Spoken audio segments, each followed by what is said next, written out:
Welcome everybody to the Personal Health Summit 2015. Thank you so much for being here. I'm super excited about this conversation today with Rollin McCraty from HeartMath. Can't wait to get into the conversation. First of all, just a huge thanks to you for being here, for investing the time into your health so that you can learn from all these experts all around the globe. We've got 30 amazing leaders in science, in medicine, in health, wellness fields such as nutrition, exercise, sleep, mind, consciousness, compassion, the whole works. And this is really the intention of this summit, is so that you can understand a lot of the information that's out there and start to collate this information to find out what's right for you to be happy and healthy. So thank you to our big supporters and our sponsors, Ultimate Human Foundation, for the amazing work they're doing, working towards the elimination of chronic pain and disease from the planet. Thank you, a big thank you to PH360, who's looking to work towards the tangible application of this personalized health information and this epigenetics insights that we're now understanding, so that people can understand a lot more about what's right for them to eat and to move, the things that may interact well with them in their environments, the people they hang out with, the way their mind works. A fantastic conversation that's happening there, ph360.me. But most importantly, very, very excited to welcome Rollin McCraty today. So Rollin, thank you so much for joining us. Rollin's an Executive Vice President and Director of Research at the Institute of HeartMath, and has been with the organisation since its inception in 1991. He's been Chief Scientist Researcher, a key collaborator on many important and groundbreaking studies. Studies include heart intelligence, heart-brain interaction and communication, human stress, resilience and energetics, intuition, and how emotions influence cognitive processes, behaviour and health. He and his research team regularly participate in studies with scientific, medical and educational institutions worldwide, including Stanford, Arizona State University, Wake Forest University, Clemson University, Miami Heart Research Institute, and many, many more. So without further ado, Rollin McCraty, thank you so much for joining us here today. It's great to have you on board. Great to be here, Matt. Thanks you for the invitation. Of course. I'm super excited to delve into some great conversations today. I know that the conversations we always have are very, very interesting. And I'd love just to hear a little bit about maybe your journey, or what got you to this point in time to start with, before we delve into the science of love and happiness and everything else that exists in the world today. Oh boy, let me see if I can make a pretty long story really short. So, and then enough connectors to make it make sense for people. I'm originally trained as a communications engineer, worked for Motorola, that kind of stuff. And then I guess I, even at a fairly early age, had a certain amount of heart in me, and wanted to do something more to help people and understand world problems. So I got involved through a series of events, and was involved in the first organization that introduced spirulina to the world, to the United States anyway, which is a superfood. Some people might know what that is, and still who take it. So anyway, I did that, and we were pretty successful. We had kind of a big event happen where National Enquirer actually did an article on spirulina, and we sold millions of dollars worth of spirulina in a very short time. And we took the profits of that and built a demonstration plant in the middle of the desert in Southern California to prove that you could feed the world's population with spirulina at a very low cost. And I'm making a very long story short here, but basically that went nowhere. We were way ahead of our time. We pulled it off, proved it, these big three-story high spray dryers and solar stuff, and this is in the 80s, right? Wow. Anyway, that was blocked at every level, mostly political levels, and it became clear that nobody really wanted the hungry populations fed. It was really what was going on at the higher levels. So that's where my idealism bubble got popped, as I look back on it. And even though I knew it, we could say at a cognitive level, but it really hit me at a very deep level that the problem has to do with consciousness. And that without increasing consciousness of, well, really planetary consciousness, but that nothing was going to happen. That this is not about technology. The world's problems do not rely on technology. In fact, we could feed every man, woman, child on Earth, have clean water, and educate them for 10% of the world's military budget. So that's a problem with consciousness. So I said, okay, I'm going down the wrong path here. So anyway, I started another company, which was very successful, and then I met Doc Childrey, the founder of HeartMath, and really had an experience in understanding what he was talking about in my own kind of wake up, if you will, an experience that I realized, okay, here's a system that really can increase consciousness and do it in a mass way. So then I said, okay, I'm in, and that's why I sold that company got involved in HeartMath. Hopefully that wasn't too long of a story. That was a very short but fascinating, intriguing story, Rollin, and I love where you've come from and where you are now. And I'd love just to move into the space, and obviously you're Director of Science and Research at HeartMath at the moment, and you guys are doing phenomenal things. We're huge supporters of HeartMath, and for anyone who doesn't know about HeartMath yet, just Google it and you'll find everything else. Please spend some time there. The work you guys are doing, Rollin, is just phenomenal across the world. So we really encourage everybody to engage with HeartMath at some stage, if not right now on this webinar, but check it out after. Heartmath.org is a place to go, and we'll get some more links from Rollin as we go. But moving in towards the heart and the conversation, we've had this Personal Health Summit series that has been going on. This is the first week, and we've got 2 weeks with 30 experts all over the world who really bring together some understandings about how all these things in our world can influence our health. And today, if we're talking about a topic of love and health and the science behind that, this is one of the most exciting conversations with Rollin today, to understand more about the heart and the way it works. And there's no better people in the world than Rollin and the guys at HeartMath that understand this. So Rollin, I'd love for you just to share a little bit about maybe how, what is heart health for starters, what influences it, and what sort of science are we finding to support these sort of phenomenon? Okay, so Matt, I think you're asking me about the physical heart and physical heart health, this kind of thing, because that's really not, where I usually up, and I can't. I'd love stuff to me. I'd love to cover both aspects, actually, if it's possible, Rollin, to talk about the physiology, the electromagnetic fields, and more to do with, I guess, the expansion and the consciousness that conversation really can be, from science through to the theories we're still proving in science, if you like. Well, I'm not going to talk about the standard stuff everybody else talks about, Matt. I'm sorry, I just can't go there, because we all know we have to eat healthy and drink plenty of water and get exercise, and that's all relevant for good heart health. But you can go anywhere and find reams of information on that. Excellent. Let's move on. Perfect. Thank you.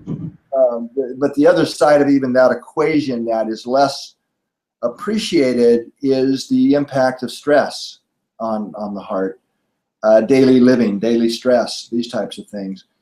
And the people who really understand this world, and some of my mentors actually, and people on my advisory board, in fact, one of the quotes is attributed to this, one of these individuals, and that is that 90% of doctor visits to a primary care physician are stress related.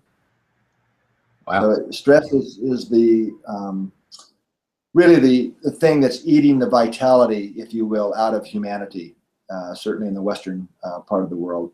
And it's also one of the big impacts on the heart. So there's lots of research that shows that anger, people who get angry a lot are more prone to heart attacks, for example, and stress and so on. But really, it's the emotional stress that we're really talking about here. So when we talk about stress, just to break that down a little bit more, Matt, there's all these definitions, but what it really boils down to is the emotions we have, our emotional reactions to the events that go on in our life. It's the feelings of impatience, frustration, anger, anxiety, overwhelm. That's really what stress is. It's those emotional responses so say stress is a safe word. You're stressing me out, right? But we're really saying, no, you're not doing what I want and I'm frustrated about it, or whatever the context is.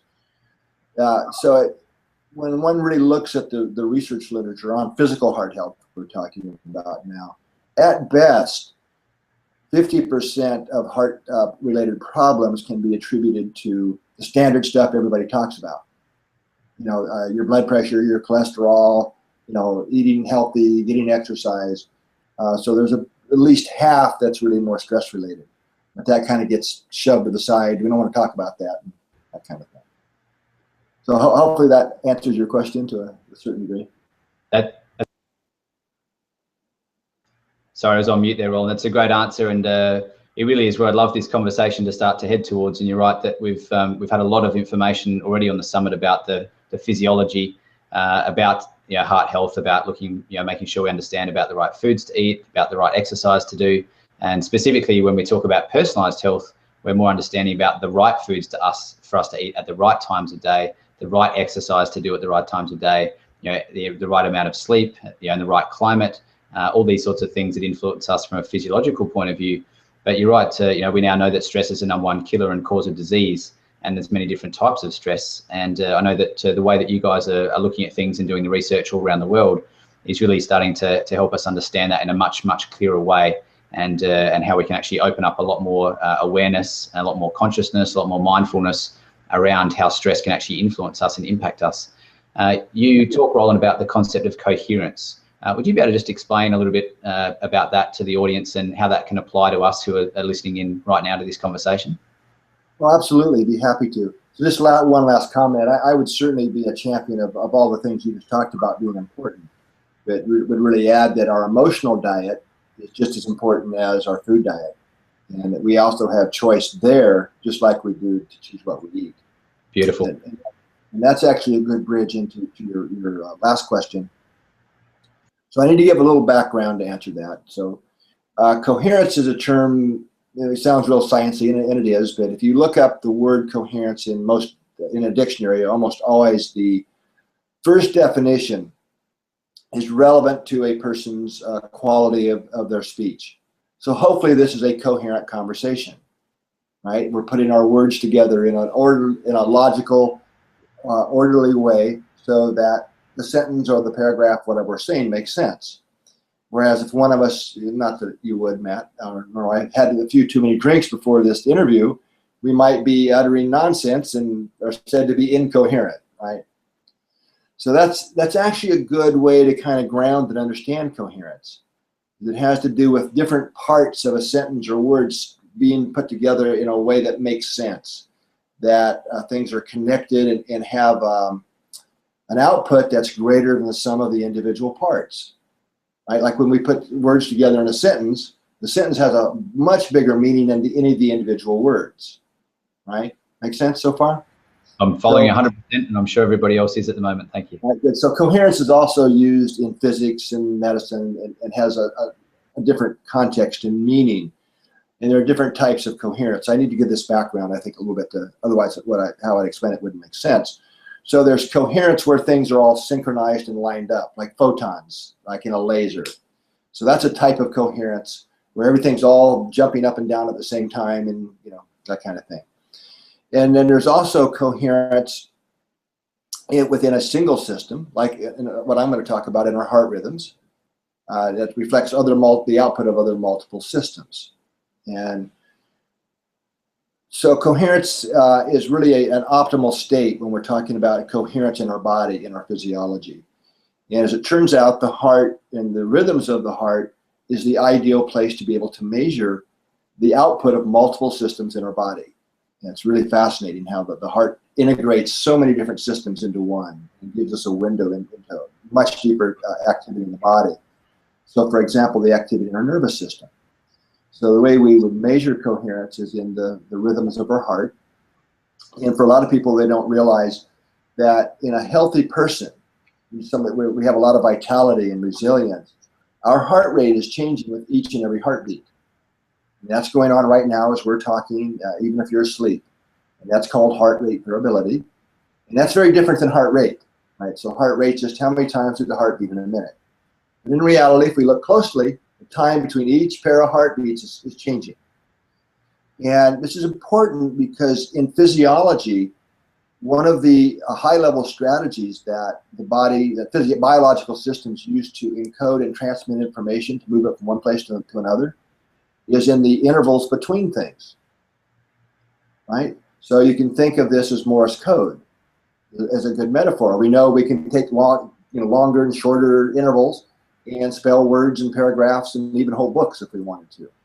So that's the way our brain works, actually. When you look at neural spikes, like the neural output of a neuron, all the information is in the interval between those spikes. The amplitude, none of that has anything to do with it. So the heart's working the same way, just to make a very long story short, but the heart affects every cell in our body. So it's kind of the master information distributor. And also the fact that it's integrating systems like our nervous system is a way that we have global synchronization in our body. So when you look at the rhythms, the patterns of the heart, when we're in a situation where we're challenged and we're frustrated about it, or irritated or impatient, those same kind of things we called stress a minute ago. It turns out the patterns of the heart rhythm are very chaotic, very jerky looking.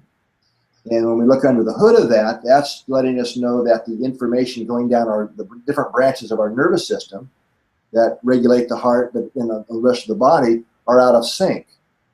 It's a very inefficient system. We're using a lot more energy and so on. Whereas when we're feeling good, you walk out the door and it's a beautiful day. And you go, oh God, what a beautiful day it is. And you feel that appreciation or that gratitude. Or when you feel the love for your pet or someone or care, the heart beats out a very different message. That's what we call a coherent rhythm. And that kind of looks like rolling hills, like a sine wave pattern here. A bit of a jerky, edgy looking pattern. And that's telling us that we have a lot of harmony within the body, within the nervous system, and as it turns out, many other systems, even within the higher levels of the brain, are all reflected in these rhythms of the heart. So that's what we mean by coherence. It's when all the systems in our body are in sync and aligned and working optimally. And once we identified that optimal state, we were then able to develop a number of tools and techniques and practices that let people shift into that coherent state more or less at will, but especially right in the heat of the moment when you're running into a challenge, right? So that stressor, we would call it. Instead of getting all frustrated about it or overwhelmed, we can use a technique, shift into coherence. As it turns out, just to complete this thought out, and then I'll let you talk now, the heart actually sends more information to the brain than the brain sends to the heart. A lot of people are surprised to hear me say that, but that's actually been known since the late 1800s. This is basic anatomy. This is nothing new, just been forgotten and ignored. Right. So, and those signals that the heart sends to the brain have very important and profound effects on our perceptions, our ability to think clearly, our ability to recall memory from things we have learned, but especially our ability to regulate ourselves, right? I'll give you just a little bit here, an example some people might be able to relate to. If you're in a conversation with maybe your spouse or a coworker or whatever, and they say or do something that just kind of gets us a little angry, and then we blurt out the thing that a minute later we're going, oh my God, I can't believe I just said that, right? You probably can't relate, Matt. I've heard about that before, yeah. Well, you probably know people, right? Right. So anyway, that's the physiology of what's really going on. It's really when we have the nervous system's out of sync, that feeds back and literally inhibits the front part of our brain, the thinking part, where we can self-regulate from. So then we say the thing we regret later, or do that kind of thing. So it's really important that we get coherent. So the brain is the big winner, but it's actually driven by the heart, and has everything to do with feelings of love, care, compassion, being kind, these type of things. That was a very long answer. I'm sorry if I went too long. It's a beautiful answer, Rollin, actually, and you brought up so many amazing points there that I just want to sort of recap a little bit of that. So basically, you guys have worked out a way to be able to measure the differences in our heart rates that can reflect the emotions that we may be experiencing at any point in time, if we're happy, if we're excited, if we're experiencing peace or love, versus if we're experiencing anger or intolerance or frustration. And there's a different heartbeat and different, I guess, in between our heartbeats is most importantly, our heart rate variability is able to reflect what we're experiencing at that point in time. And now we're able to understand that and able to see that graphically represented to be able to understand, for us to be more coherent means more in alignment with the positive emotions of love and happiness and feelings like that can actually keep us in a great state. And that communication is actually the most dominant communication pathways to our brain. Is that we're pretty much on the money there for a summary. So there's such amazing applications of this. I know you guys are working just so hard, and the coherence. There's many different applications you can download from the HeartMath website, and please go and check that out. That really looks at the graphical representation of that, and you guys have got some great applications on the mobile phone where you can actually start to become return to a state of coherence or move into a place or a space of coherence, and you can actually see that on a phone as it tracks your heart rate variability. And as you come more into that space, and you can feel and you can experience it yourself, as you've got a representation on your screen, you can actually experience yourself coming into a better place, and you can feel the changes in your brain and in your heart. And it really is just great to see the advancements that are happening now in the fields of science, but also starting to creep into biotechnology and looking at how we can actually harness these understandings and really apply that to our lives. And again, this summit's about personalized health, and it's about understanding what's right for you, because our experience of love and our experience of happiness and our experiences of peace are very different for all of us. Even though the concept and the message is the same, you know, the language is sometimes different. And so coherence is a personal experience. It's part of your personal health experience. And so I really recommend that you go and check out that information so you can find out, again, exactly how you can become coherent in these sort of ways and spaces. So thank you for that insight, Rollin, and for helping us just transition through some of the science behind what exists in our bodies. And one of the most profound understandings is you share where the heart actually delivers more information to the brain, which is quite phenomenal. I'd also love to delve into a little bit more of the research that you guys are doing and discuss that a little bit. I know that when we visited at HeartMath near Santa Cruz, you guys have an amazing space that's there, and you can, for those that can sort of feel the energy, if you like, you can feel it's a place of great energy. We often talk about this word energy, and some of us are a bit unsure what that means. Some of us think we know what it means, and some of us have no idea what that means. It's the energy that we have that we can measure, scientifically and objectively in the body.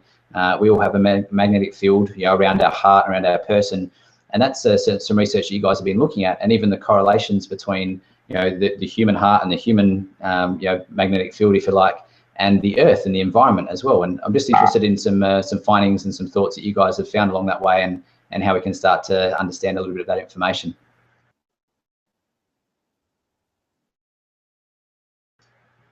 Okay, just so you know, Matt, I'm only hearing about every fifth word.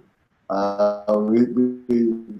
don't have a very good connection here. You were asking me to comment another aspect of our research where we're looking at the interconnections between humanity, if you will, and the Earth itself. Is Yes, that correct? That's correct. Okay. All right, great. I thought I heard enough words in there. Yeah, so this is called the Global Coherence Initiative. And people can also learn more about it on the same website, heartmath.org, if they want to learn more about this.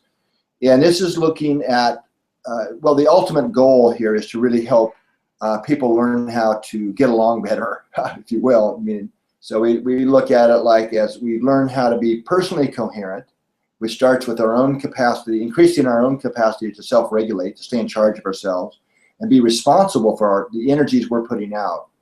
And I'm going to bypass a bit here because the heart does actually radiate a magnetic field that we can measure that carries emotional information.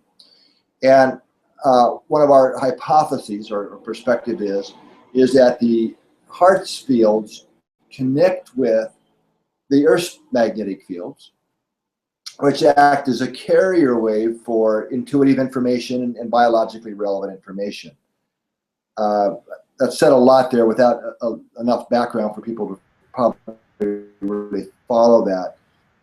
To do science around this, we're putting ultra-sensitive magnetometers, which measure the rhythms in the Earth's magnetic field around the world. So we've got these monitoring sites in places like Lithuania and Saudi Arabia, South Africa, New Zealand, Canada, one here in California, of course, and so on. And so we're monitoring the Earth's fields, the resonant frequencies.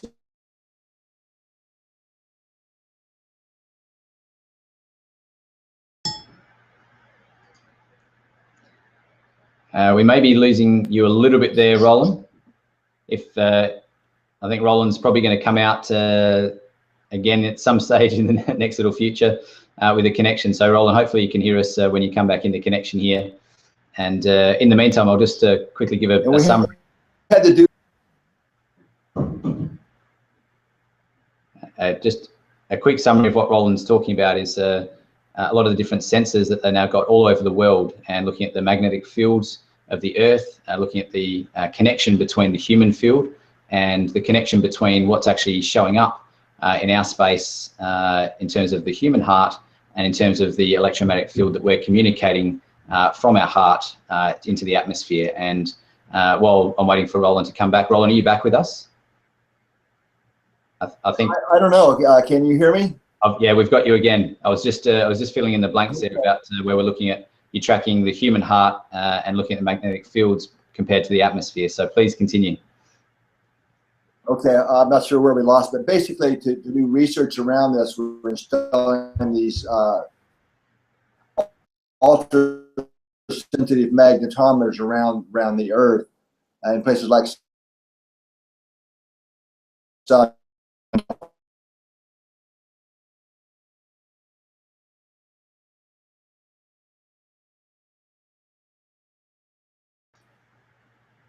Rollin, I think we may have lost you again there. If you can hear us, I'm not sure if you have a more stable connection. Yeah. Let us know when you're coming back into to fashion.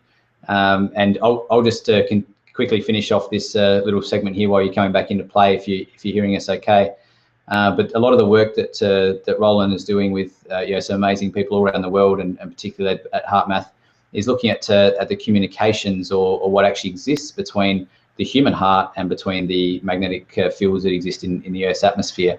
And they've got a lot of different studies tracking the differences in the human heart and the variability that actually happens, as Rollin talked about earlier, and tracking the difference 24/7 for a number of periods, quite a lot of time.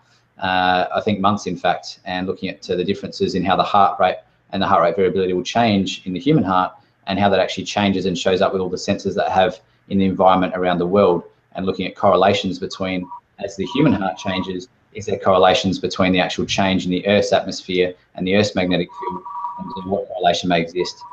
Rollin, I think we have you back here on air. Can you hear me again? Okay. We're back. Okay, beautiful. I hope so. I was able to hear you pretty good. Okay, we're back. I've got you loud and clear now. We had a few so anyway, great. So I was trying to describe a little bit about why this is important. Please. Because basically the magnetic field lines of the Earth are real things, and when they interact with the solar wind and the Earth turning, they vibrate like guitar strings. So when we pluck a guitar string, we all know that it has a resonant frequency, a note, or a certain pitch. As it turns out, the Earth's fields are doing exactly the same thing. So they're being plucked all the time as the Earth is rotating in the solar wind, and this picture's worth 1,000 words here, and they vibrate. And as it turns out, one of the primary nodes or frequencies that the Earth's field vibrates at, or often vibrates at, is exactly the same frequency as the coherent heart rhythm we were talking about earlier. So Earth is singing away at the same frequency as our hearts when we're in a coherent state, that optimal state. So did that come through okay, that bit? We got that perfectly, Rollin. Thank you. That was right. Very well received. Please continue. Yeah, so there's another set of magnetic frequencies that exist between the Earth and what's called the ionosphere, which you can think of as a big soap bubble around the planet. It starts about 15 miles up from the surface of the Earth. And the bottom of the ionosphere is like a mirror to magnetic waves. So when magnetic waves get created, they get trapped between the Earth and the ionosphere. And if it's called resonant with the geometry of that cavity, they become what are called globally propagating standing waves. So they're everywhere all the time is what that means. And those are called Schumann resonances. Some people will be familiar with them. And there's actually 8 of them. And they all overlap human brainwave frequencies. So in reality, Earth's magnetic fields are just vibrating away at the same rhythms as our brains operate and our hearts operate on, our heart rhythms. So you might recall back to science class when we got to play with tuning forks, right? Demonstrating the principle of resonance. So when 2 systems vibrate or at the same frequency, through resonance, you can transfer energy and information. So here we are as humans and most animals, our brains and hearts operating at the same frequency as the Earth, right? So we've already done studies now showing that when the Earth's fields are disturbed, that has a very large impact on us. We can measure especially our heart rhythms, the activity of the heart, brain waves, and so on. And this explains 1/2 of the two-way communication that we believe is going on. So to kind of make it maybe grounded a little bit, a lot of people, I hear this all the time, will wake up in the morning, had a great, nothing stressful they can relate to, but they just wake up feeling like, God, did I even sleep? Kind of edgy and, that kind of thing. And for a lot of people, that's their response to disturbances in the Earth's fields, right? And of course, healthcare professionals know a lot about this. A lot of them will even have their patients track geomagnetic activity that have headaches and migraines and different symptoms like this. So we're more interconnected than we usually appreciate with the Earth's fields. And we're doing some really neat studies on that to take that to a deeper level. But a recent set of studies blew us away. We found something we just did not expect. And so this was a group of people who were wearing recorders, the little lightweight recorders that measure your heart rate variability, every heartbeat for 24 hours, but they wore them every day for 30 days. So that's a lot of HRV data. Absolutely. So our original purpose was to look for the correlations between the changes in the geomagnetic and solar activity and our nervous system activity, which is what HRV reflects, is the activity in our nervous system. And that was all there. That's all nice and great. I'm not going to talk about that now, though. But when we looked at the group, we synchronized them, the time of all the different recorders, and these people are spread out across the state of California in this case, a lot of them. We were shocked to find that at the group level, they were actually synchronized. Wow. This shouldn't be, right? We just did not expect this because we're all individuals going about our day for a month. And we found that the variability rhythms were synchronized over this slow 2.5 day frequency period over the 30 days. And there's more to the story. I'd have to show graphs, otherwise it'd be too complicated to try and explain. So after we pondered this a bit, we realized that about one of the only logical things that could explain this was if humanity, or at least our group of people, was synchronizing to something external in the environment. And it turned out that was the resonant frequencies in the Earth's magnetic field that our magnetometers are designed to measure, that all the other ones don't see. So we were very, very excited about this. I mean, everybody who actually sees the graphs and the data, it's jaw-dropping data, Matt, I mean, when you see this. Wow. Because it implies that we're far more interconnected with each other energetically and the Earth itself. We really are more interconnected, like we like to say, but now we've got data that actually says, wow, this is even a bigger deal than what we expected that we would ever see. So now we're in the middle of doing data analysis. So our next question was, well, is that happening on a global scale? So we then did a larger study where we had groups of 20 people in 5 countries, all wearing the HRV recorders at the same time for a little over 2-week period to address the question, is this happening globally, right? Rather than just in the state of California.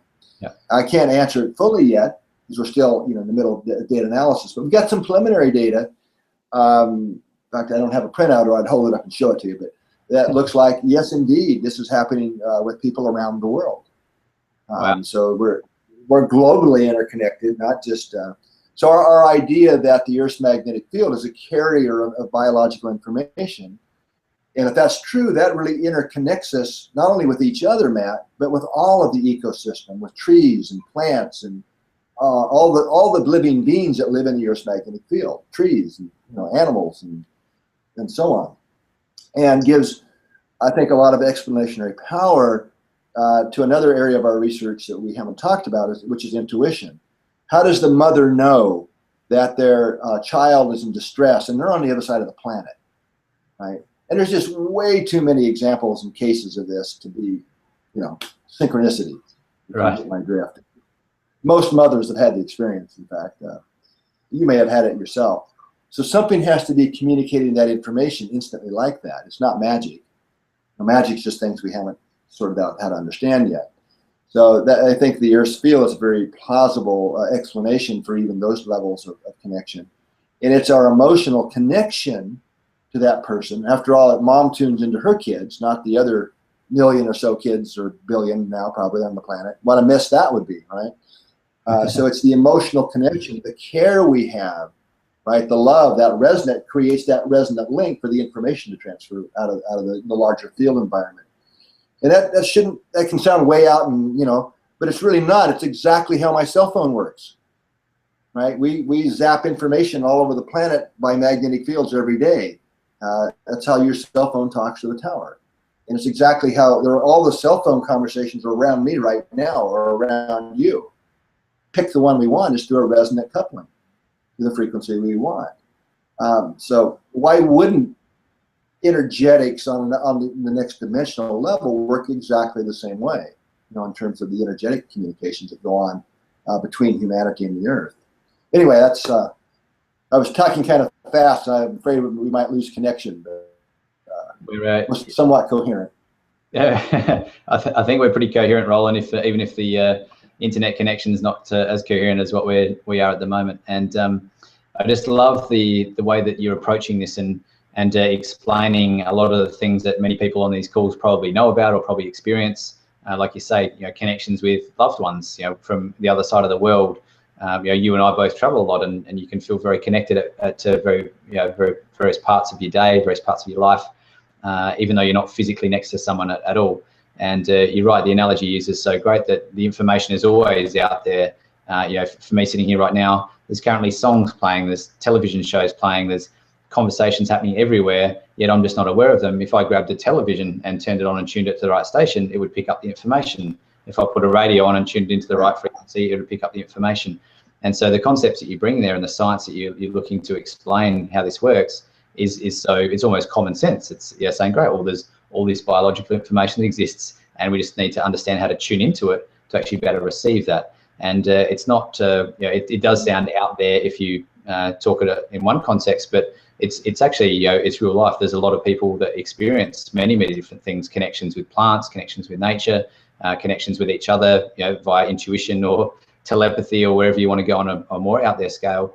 This stuff is very real. It exists. It's just that scientifically we can't explain it. Hence, we usually discount it, or we say that it's something that can't be proven. It's a bit out there.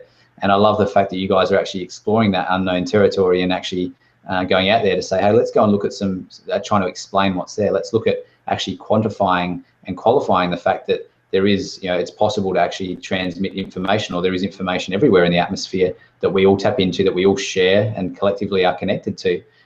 It really is something that people are very aware of, and especially at this day and time and age where people are a lot more conscious about these concepts. I think it really is amazing the work that you guys are doing to bring the science and explanation to that, because unfortunately that's how we actually practice as a society these days, is we need to understand why. If we don't understand why, then we discount it. It doesn't exist. So even though people are very aware it exists, people on the planet that talk to animals and talk to plants and all these crazy things, we just can't explain it, hence we discount it. So I love the fact that you're bringing a lot more information to us to be able to help prove and to be able to help us understand that this is actually real. And I guess the next question I have for you is that once we get to that point in time, once we actually understand that this is real, once we actually have more science that can explain actually what's going on, what's next? What do you see in terms of the future? How can we actually start to harness some of this understanding that maybe there is communication pathways that exist in the atmosphere that we're all connected to, often unknowingly?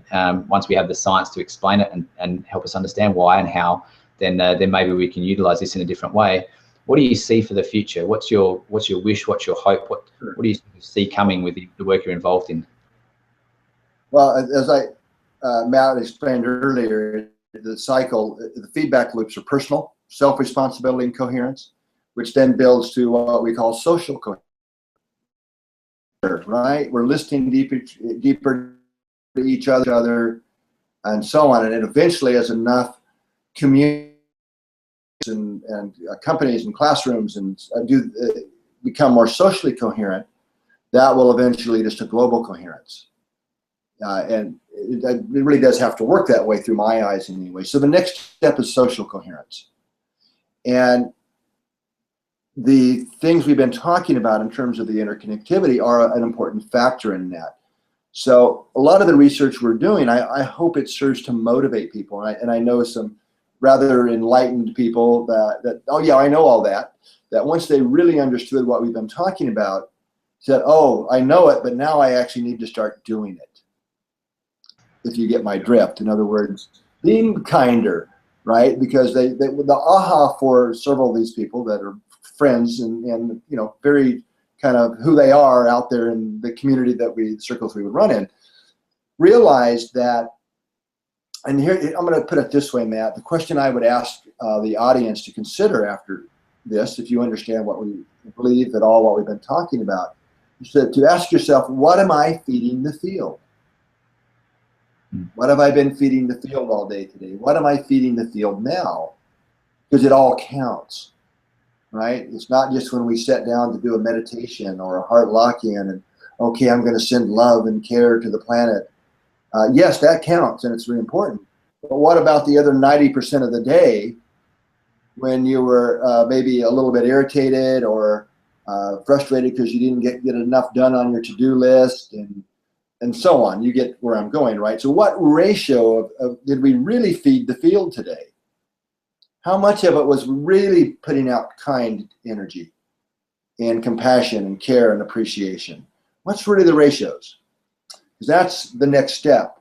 And it's not just me or you, it's really as humanity lifts their consciousness baseline that we start feeding the field collectively, right? More of the heart qualities.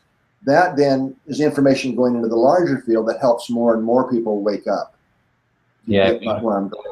I love so that's it. what I hope is next, is more and more people becoming self-responsible for what they're feeding the field. That's beautiful. I think we could certainly echo your hope there in the fact that once people can understand, like if there's scientific proof that what they feel and what they think and how they act actually influences the collective as a whole. Once there's some research papers that shows that, I think we certainly all share that common hope that people will start to take a bit more accountability, a bit more responsibility for the way that they're not only influencing their own lives but influencing others as well. And that really is the whole essence of what we're here for, is to help share this information with people, to help people become aware of the fact that not only the foods that they eat and the exercise they do can influence their own health and happiness, but it's the collective, it's the health and happiness of each individual that creates a community. It's a community that creates a state. It's a state that creates a country, and et cetera, et cetera. And all of us are here on the same journey. And it's amazing to see that we've got now science that's showing how connected we all are. And it really is exciting times on that front. Rollin, we've just got a couple of questions coming through. I forgot to mention, but everybody's kind of used to the theory and the format by now, that we're going to take a couple of questions to relate with Rollin. If you want to have a speak, please pop your hand up and join us. Otherwise, pop the comments in the chats and we'll just go through some of those. One of the great questions that we've got here from Danielle asks about what comes first, the chicken or the egg? Just going back to our conversations about coherence earlier, does it begin with the psychological or the physiological part? Sorry, does it begin with the psychological or the emotional part, or does it begin with the physical part, the physiological part? So do we consciously need to focus on breathing and getting our heart rate going well, which then experiences emotion for us? Or do we need to think more love and happiness, which then brings our heart into more of a physiological state? So could you comment on there, chicken or the egg? That's actually a very good question. And the honest answer is you really can't separate it quite like that, because they're interconnected. Boy, this would be a bit hard to explain here, but the physiology and the psychological sides are deeply interconnected as well. So it can work either way. So, for example, one of the heart math techniques, the simplest, is called quick coherence. And that starts with we call heart-focused breathing. You have to choose, so there's a cognitive element to do heart-focused breathing, right? But you can be anxious and angry and still choose to do heart-focused breathing. Right. And as we do that, we put our attention in the area of the heart, the center of the chest here, and pretend we're breathing through that area, and you breathe a little slower and deeper than you normally would be, especially if you're angry or something or anxious, right? And breathe about 5 seconds in, 5 seconds out. Okay, then that actually changes the neural signals being sent to the brain. Okay, I'm leaving some of the physiology out. So there are direct neural pathways from the heart that go up. Remember, the heart sends more information to the brain. And those pathways go directly to places like the amygdala, the emotional recognition center, for example, the thalamus, these types of major centers. So that helps take the significance, the amplitude, the intensity, if you will, out of the emotion, if we're having an emotional, a reaction. And then this next step, once you've taken that out, is to then activate the feeling, a positive feeling, a regenerative feeling. And that could be the feeling you have when your pet greets you at night. And your dog shows up or your cat, and they love you anyway, even if you yelled at them in the morning, right? Right. Or a special place in nature. So it's not so much about thinking. Thinking does very little to shift physiology. Emotion has huge impacts on shifting physiology. So when you combine those two steps, you've really made a significant energetic shift as well. So in that case, it's kind of a combination. Now with practice, what is really going on is that's a natural relationship. So the brain recognizes certain heart patterns as we feel good or appreciation. And those can get disassociated over time through ambition training and things like that we go through as kids. But as we reestablish those natural connections, then just looking out maybe and seeing somebody you care for or a beautiful scene, you go, oh God, I have so much appreciation. That automatically now shifts the physiology into coherence without ever thinking about heart focused breathing or any of that. That's what we call a baseline shift when we've established that. But in the beginning, you might have to do breathing to shift the physiology and all that. So it's really two sides of the same coin, if you will, that are interconnected. That's a beautiful answer Danielle's question. That was a beautiful explanation, Rollin, and thanks for the question, Danielle. That was a great question, and I think it's very clear that we're very interconnected. It's very difficult now that we understand more about the body to be able to separate things out. We're very clear physiologically and scientifically now that everything influences everything else. We're such a dynamic system, and really appreciate the question and the answers there, Rollin. Thank you so much. We've got a question here from Gloria, who asks a great question. When we were born as young children, were we more connected and living from the heart then? And if so, when does it change? Yeah, that's a great question too. Now, I can answer that two ways, with my science hat on, and I can take my science hat off as well. Beautiful, thank you. From my own memories.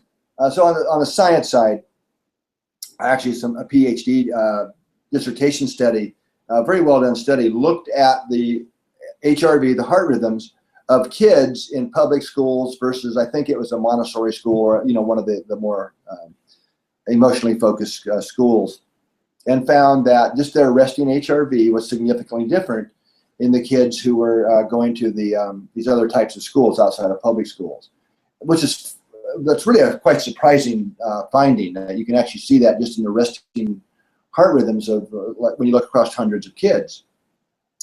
So certainly as children, we're more naturally coherent, right? We're wired, I believe, to be more loving and caring until, that we get trained to go other ways. And that's what I meant by ambition training earlier.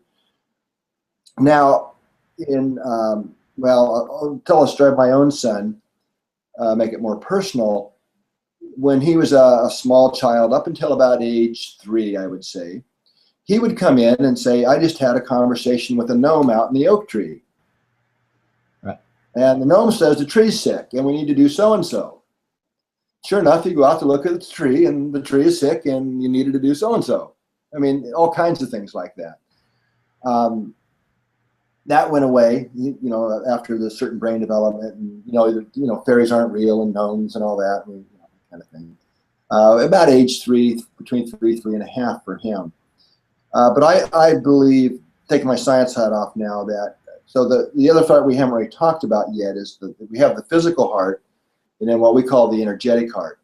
And the energetic heart's a real thing, real structure, just in a domain, more of an energetic domain that we can't put probes in yet, or put it under a microscope.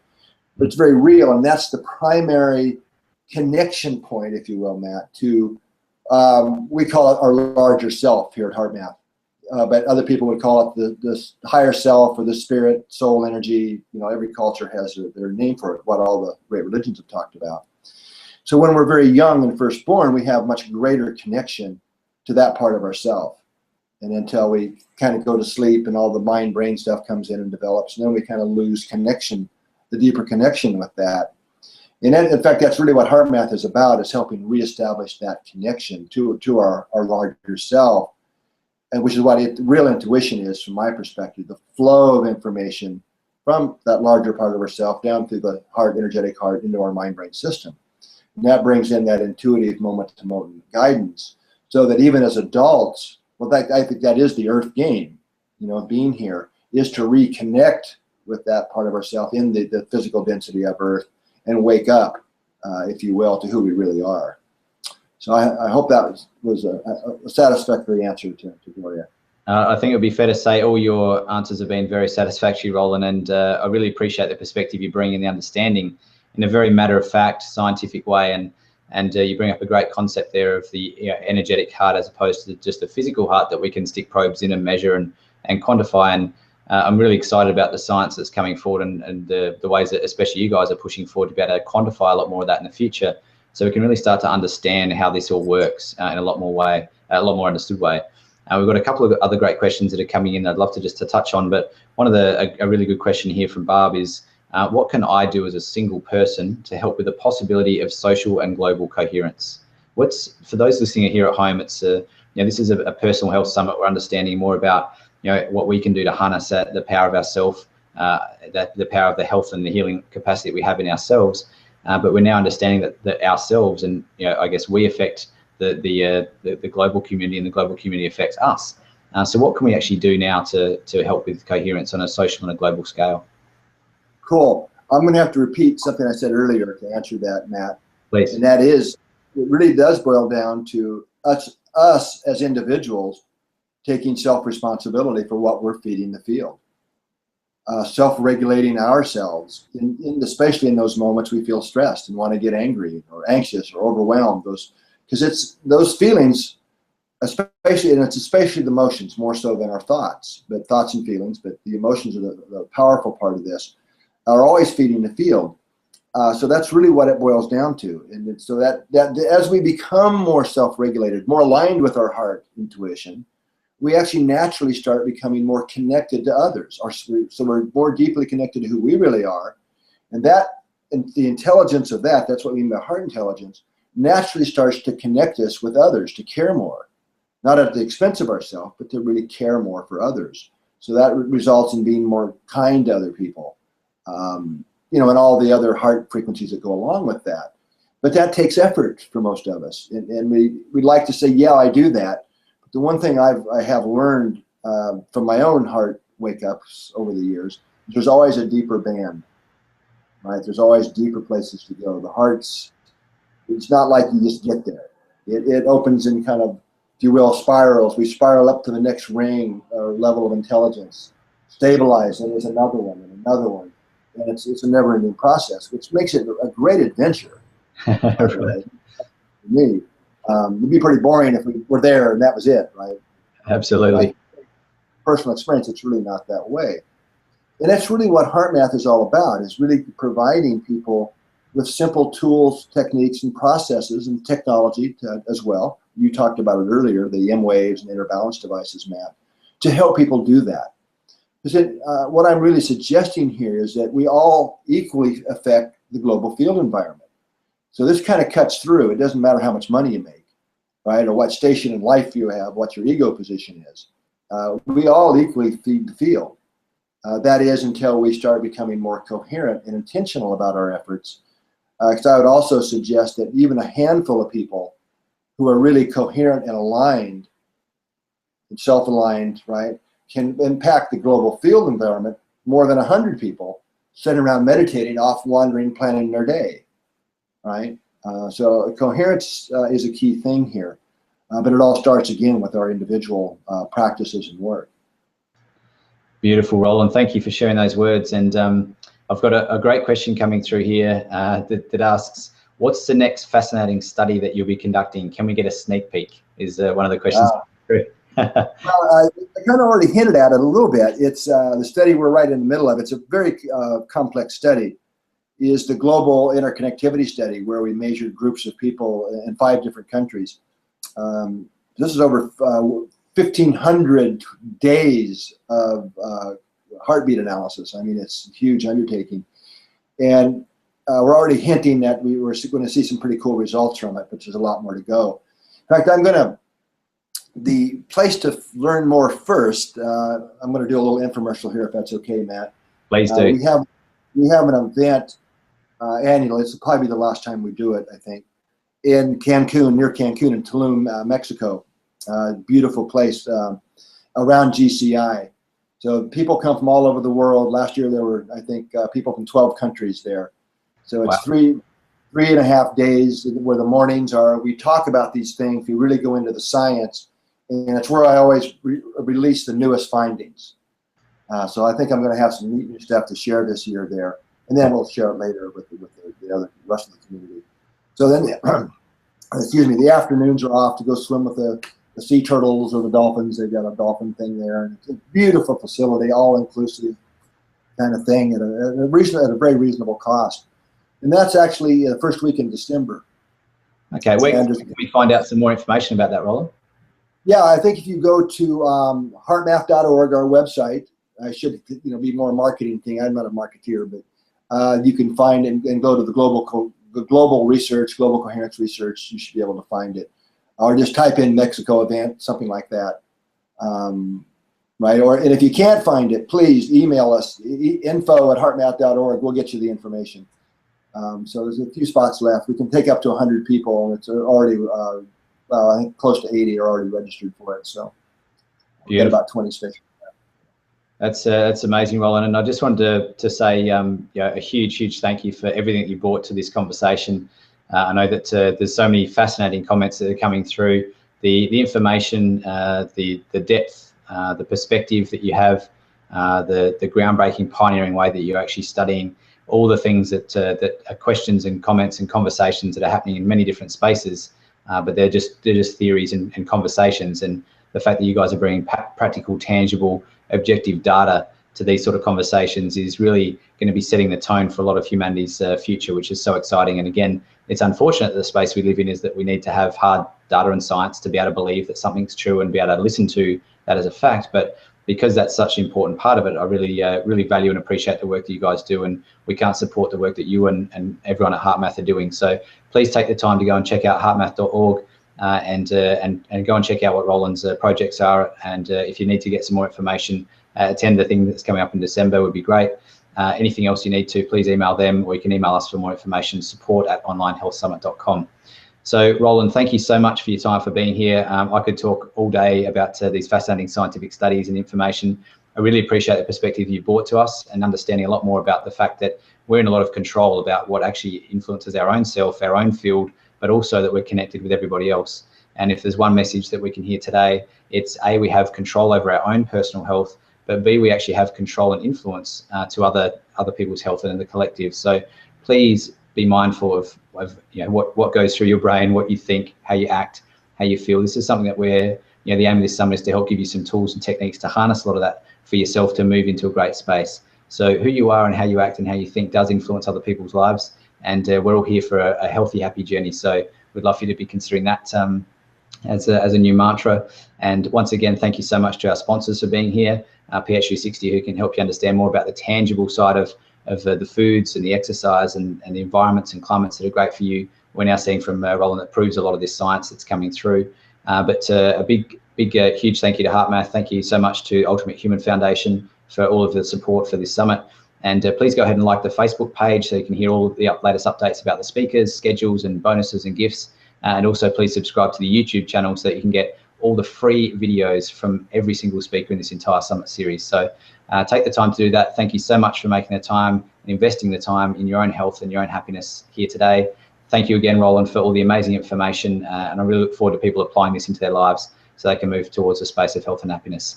Thank you, and talk to you all again soon. Been my pleasure. Thank you, everybody. Thanks, Rollin.